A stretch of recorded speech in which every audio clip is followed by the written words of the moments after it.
Bom dia, bom dia. Como vocês estão? Todos bem? Ontem não consegui fazer live, ontem tive uma crise de rinite alérgica, foi bem bagunçado, tomei um remédio e dormi. Ontem vi a live com o Baroni, pô, legal, eu não consegui ver e também não consegui fazer a minha live ontem, né? Ia fazer uma livezinha ontem também, não consegui. Bom, como eu falei, vamos conversar um pouquinho sobre algumas coisas que eu perguntei pro Fábio, da LZR. Eu não sei se tudo que eu vou comentar aqui foi comentado na live com o Baroni. Então, se tiver informações iguais, você pode desconsiderar, né?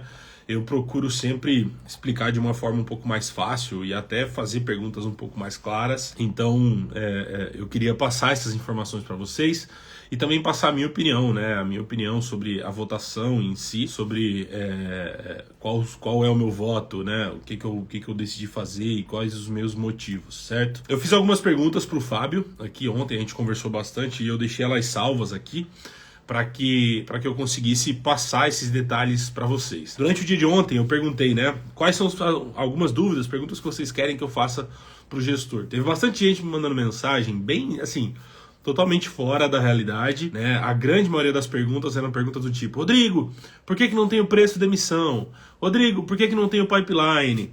Rodrigo, o custo vai ser pago pelo fundo, porque não tem emissão. Gente, todo fundo imobiliário tem um valor pré-aprovado para emissões, certo? Todo fundo imobiliário. Então, se você pegar um fundo, por exemplo, do Tigar, e você ler o regulamento dele, você vai ver que lá na parte de emissões está escrito que o fundo pode crescer até os 10 bilhões de patrimônio, sem perguntar para os cotistas. Isso já foi aprovado em regulamento, certo? Então, esse fundo, até os 10 bi, ele não vai precisar fazer, ele pode só lançar a emissão, certo? E aí é onde ele manda o fato relevante, manda o pipeline, manda o que ele vai fazer com o dinheiro, quais os valores, quais as taxas. No caso da LZR, o gestor ele sempre procura fazer essa pergunta no momento para o cotista, tá? Então não é a primeira vez que tem essa pesquisa, essa consulta formal. É uma consulta, é uma pesquisa entre os cotistas para dizer, olha, estamos pensando, estamos vendo que esse momento talvez seja um bom momento para emissão. Se a gente quiser emitir, você aprova, você aceita? É isso. Então, não quer dizer que essa emissão, se você votar sim ou não, ela já sai no outro dia. Não quer dizer. Quer dizer simplesmente que o gestor vai ter aprovação dos cotistas para uma emissão com 2 milhões de cotas para ser a quinta emissão. É só isso, tá? Então, por esse motivo não tem pipeline, por esse motivo não tem preço, por esse motivo não tem taxa, por esse motivo não tem data, tá? Por esse motivo não tá falando sobre período de preferência, porque ainda não é uma emissão. É só uma consulta formal para a quinta emissão, tá? A quinta emissão, né? Então, assim, não tem taxa, pipeline, tudo isso vai entrar a hora que vier a emissão. Né? A hora que vier o fato relevante, a hora que vier o direito de preferência, como qualquer outra emissão. Como nesse caso não é uma emissão ainda, então por isso que não tem essas informações, é apenas uma pesquisa. Olha, nós queremos talvez emitir, né? Queremos fazer a quinta emissão. Você aprova uma quinta emissão? É só isso, tá? E aí cabe ao cotista votar a favor ou contra, dependendo do que cada um pensa. E também não é para ser uma guerra, né? As pessoas pensam sempre que é uma guerra, onde todo mundo tem que brigar e tentar achar um meio termo. Não, cada um vota baseado na sua escolha. E a gente sabe que no fundo imobiliário a maioria vence. Então o que a maioria decidir, está decidido. O ideal é que você tenha um conhecimento geral sobre tudo que vai acontecer, para que você não saia lesado ou algo assim, simplesmente para você querer talvez sair do fundo antes ou comprar mais, enfim. Uma das primeiras perguntas que eu fiz pro Fábio, tá? E até já quero deixar claro aqui o seguinte, que até foi uma coisa que nós conversamos. Data de emissão, data de não sei o que. Gente, isso não tem nada, tá? Isso não tem nada. Nada, não foi colocado nada, é simplesmente uma consulta, beleza? Eu botei assim, né? Não era melhor fazer uma emissão menor, ao invés de novamente 30% do patrimônio do fundo, mesmo sabendo que não disseram que a emissão seria de 2 milhões de cotas, mas até 2 milhões? Porém, se está ali é porque pretendem. Então, essa minha primeira pergunta é porque o fundo imobiliário, para quem não conhece, ele está na quarta emissão agora. As últimas emissões já foram para crescer o fundo em 30%. Então, ele saiu de um fundo de 100 milhões de patrimônio para um fundo de 600 em poucas emissões. Isso faz com que a gente tenha quedas bem relevantes, especialmente nos dividendos, tá? Então a gente consegue ver, por exemplo, que o fundo imobiliário que pagava lá 60 centavos caiu para 30, né, nas primeiras emissões. Então você tem um tombo muito grande. Quando você basicamente faz uma emissão que vai crescer em 30% o fundo, você tem ali, né, numa conta de padaria bem simples, uma queda de 30% de rendimento. Isso acaba machucando muito o cotista, né? A minha primeira pergunta foi essa, né? Assim, não era melhor fazer uma emissão pequena, menor, né, do que fazer uma de 30% de novo, mesmo que lá na consulta está dizendo que é até 2 milhões e não uma emissão de 2 milhões exato, tá? Então está dizendo que eles têm uma liberação de até 2 milhões, mas eles podem fazer menor. E aí a resposta dele foi, realmente não tem nada fechado quanto a valor, e nem nada na prática, tá? Foi isso que ele colocou, valor nem nada. Então, é como eu disse, não tem nada fechado, é somente uma consulta. É um limite. Como não temos capital autorizado relevante disponível. Então é exatamente isso, tá? Ah, lá tá dizendo que é 2 milhões de cotas, Rodrigo. Não quer dizer que vai ser. 2 milhões de cotas lá ao valor do ALZR, no valor patrimonial, daria aproximadamente 220 milhões de emissão. Isso não quer dizer que vai ser, tá? É um limite. Olha, a quinta emissão de até 2 milhões de cotas para o gestor ter a liberdade lá, né? Se ele for fazer a emissão, quando essa emissão for acontecer, se ela for liberada, aí então ele tem até 220 milhões para fazer a captação e comprar o que ele precisa comprar. Então é somente um limite, não quer dizer que essa emissão vai ser nesse valor. É claro que se eles colocaram lá, eles têm algo, né, em mente e tal, mas isso aí realmente não foi me falado, porque isso aí é coisa do gestor, mas provavelmente deve ter visão de alguma coisa, de alguma informação, né, que aí, óbvio, eles iriam informar somente na emissão em si. Essa é a primeira coisa, então não será uma emissão de 220 milhões, pode ser, mas não tem nada certo, não tem nada definido. A segunda coisa que eu perguntei para eles foi o seguinte, né? Agora que o fundo chegou a 77 centavos de dividendo e ainda teria uma avenida de crescimento de mais alguns centavos com a inflação, não seria melhor deixar o fundo valorizar para ter mais gordura e emitir em algum outro momento? Essa é era a minha maior colocação, assim, porque ao meu ver o LZR não precisava emitir agora, certo? Eu entendo que o momento é um bom momento de emissão. Tá? Por que é um bom momento? Vamos falar um pouquinho sobre isso. Nós temos aí 500 fundos imobiliários. Quando esses fundos imobiliários não estão emitindo, tem pouco dinheiro no mercado. Então tem muita oportunidade, tem muito imóvel bom. Quando está todo mundo emitindo, vamos pensar, quando o KNRI está emitindo, a LZR, BTLG, a HGLG, VILG, XPLG, quando todos eles estão emitindo ao mesmo tempo, tem muito dinheiro. E aí eles vão naturalmente brigar pelos mesmos imóveis e é óbvio que o preço vai aumentar. No atual momento, como tem pouca emissão, como tem pouco dinheiro no mercado, é um bom momento de compra. Então você consegue selecionar bons fundos, bons imóveis para comprar, para colocar para dentro. A minha dúvida maior é isso. Como o fundo ele é um fundo pequeno, você fazer uma emissão de 30%, você derruba muito a cotação, tá? Derrubando a cotação, você naturalmente atrasa um pouco quem o fundo é, porque o cotista que entrar talvez não entra, o cara que tava lá dentro talvez fica puto e saia fora. Então fica sempre essa onda de sobe e desce, né? Rendimento sobe, rendimento desce. O fundo imobiliário lá em 2019, antes de fazer a segunda emissão, ele pagava 66 centavos. Ele fez ali a segunda emissão, ele caiu para 40. E aí demorou praticamente 10 meses para subir para 60 de novo. Depois caiu de novo, né? Caiu de 62 para 36. Depois demorou mais um tempão para voltar de novo.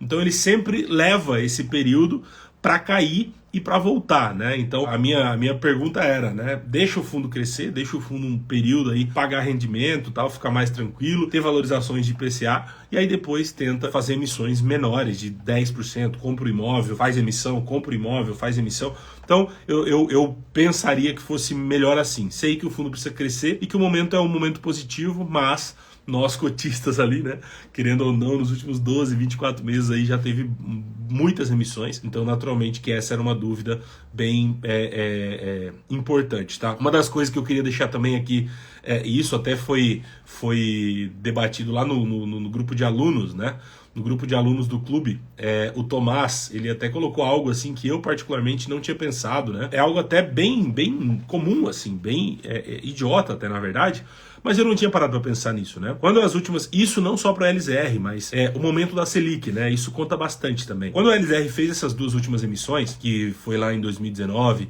e 2020, a Selic estava muito baixa, né? Muito baixa não.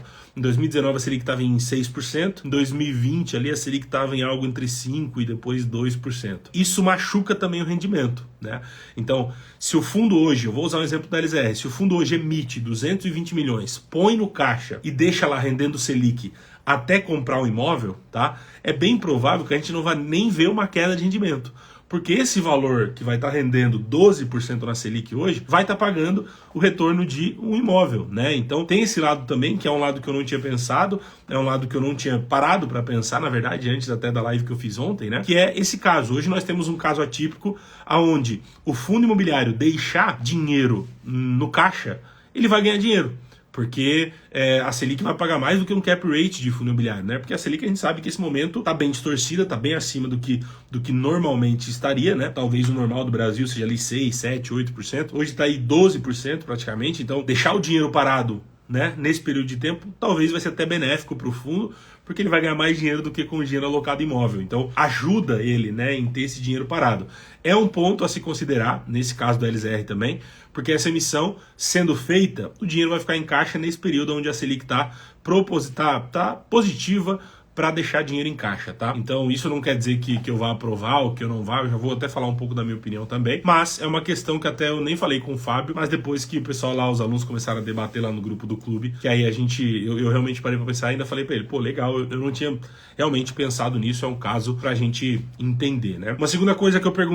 Outra coisa que eu perguntei foi emissão abaixo do valor patrimonial, né? Aí eu perguntei se vocês pretendem emitir abaixo do valor patrimonial, a resposta dele foi simples e direta, dizendo nunca, né? O ALZR, ele já tinha se posicionado a favor de emissões acima do valor patrimonial ou no valor patrimonial em outros momentos, mas eu preferi deixar isso bem claro perguntando, né? O próprio ALZR já tinha isso em regulamento, de que faria as emissões, né, ou no preço do valor ou no preço de mercado acima do valor patrimonial. Então, o Fábio sempre foi muito claro quanto a isso. Quem me acompanha há mais tempo já viu lives que eu fiz com eles na Gestora, em São Paulo, inclusive, onde a gente ainda comentou sobre isso, mas eu queria deixar isso claro. Eu já até tinha comentado em uma outra live, dias atrás, onde o ALZR estava cheirando emissão, né? Porque é um dos poucos fundos que está acima do valor patrimonial, está abaixo do valor de mercado, então conseguiria, um dos poucos fundos que está acima do valor, o valor de mercado está acima do valor patrimonial e que conseguiria fazer uma emissão com uma certa gordura ali, certo?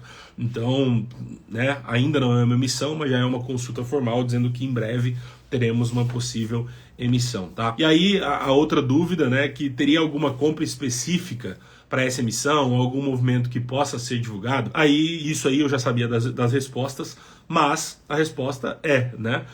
Não tem nada que pode ser divulgado, então assim, não dá para saber se a gente tem um pipeline definido, se não tem. É óbvio que essas gestoras, nenhuma delas brincam em serviço, então elas sempre têm pipeline, elas sempre têm imóveis já na agulha, né? Então entra dinheiro, elas já têm pelo menos com quem conversar. Então isso não foi colocado, não foi dito quais imóveis serão, se tem imóvel, se não tem, mas como essas gestoras, elas sempre têm ali uma parte de gestão ativa, né, nessa questão de ficar sempre olhando imóveis, então é bem provável que a Aliança já tenha aí em mente fundos para imóveis para colocar, ok? Mas, pelo motivo óbvio, né, de não ser ainda uma emissão, a gente não tem como prever o que vai vir. E aí depois o pipeline é anunciado a hora que a emissão é anunciada, tá? E também um outro assunto bem importante que eu tinha comentado, que eu tinha pensado e não tinha perguntado para o gestor, mas depois eu perguntei sobre o imóvel da Clarian, né? Eu perguntei, Fábio, a venda do imóvel da Clarian já rolou ou ainda está em análise, tá? Né? Porque o último fato relevante, eles estavam finalizando alguns trâmites, então ele disse, está assinado, acabando algumas diligências pelo comprador, então ainda leva umas semanas para concretização. E aí a minha pergunta era, mas será distribuído esse valor após emissão, dividido o lucro pós emissão? Ele falou, não. Esse lucro é dos cotistas atuais. Então, isso é algo assim que é bem simples, mas é muito importante para quem é cotista da LZR, né? Então, assim, esse imóvel da Clarian, que vai gerar um lucro por cota bem alto, né? Bem alto, vai ser distribuído para quem é cotista. Não vai ser distribuído depois da emissão, tá? Vai ser distribuído para quem é cotista. Então, o cara que confia no fundo, que já está no fundo, independente da emissão ou não, vai receber esse dinheiro da Clarian e aí depois vai ser recolocada as cotas da nova emissão no mercado, tá? Até porque o timing, pelo que ele falou, vai ser diferente, né? Como não é uma emissão, a votação aí vai acontecer nos próximos dias, o timing não vai acabar não batendo, né? O imóvel da Clarian já está assinado, o valor provavelmente vai ser passado para a LZR em poucos dias, e aí esse valor vai ser distribuído, e aí depois vai começar o processo de emissão, então o tempo necessário para a emissão acontecer já vai ter passado do valor da Clarian, já vai ter sido repassado aos cotistas, tá? Então, essas foram perguntas pertinentes que eu fiz pro gestor da LZR.